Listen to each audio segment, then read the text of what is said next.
I work part-time at a small, local grocery store. It's usually crowded, regulars, friendly chats. But a few weeks ago, I had an interaction that was just unreal. A woman came in with her son, maybe 9 or 10, right as they got to the checkout.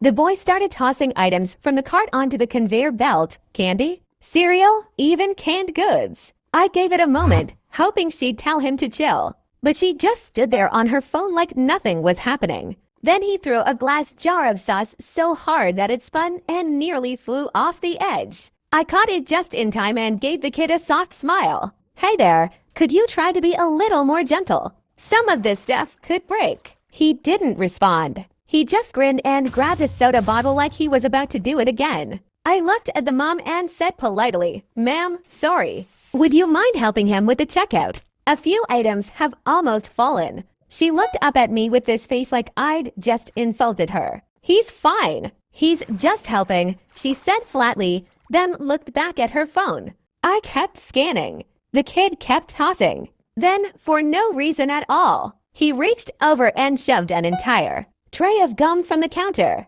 It crashed to the floor. Packs everywhere. I stepped back, startled, and finally said, "Hey, that's not okay. Please stop. You could hurt someone." That's when she snapped. "Don't talk to my son like that," she yelled, stepping forward.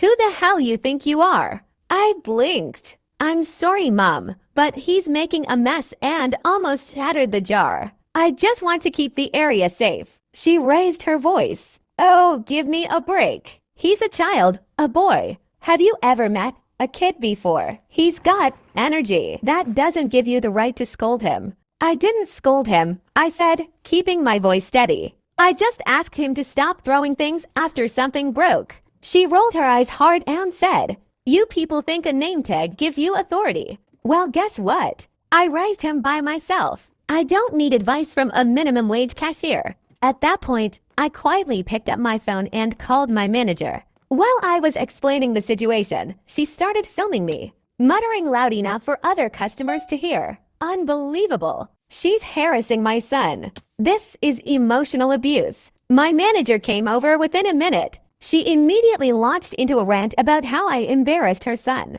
how I was rude and unprofessional. My manager calmly stepped in and took over. Later that day, he told me she filed an official complaint claiming I made her son feel unsafe and targeted. Luckily, we had camera footage, and other customers had seen the whole thing and even backed me up. And I'm honestly proud I stayed calm the whole time.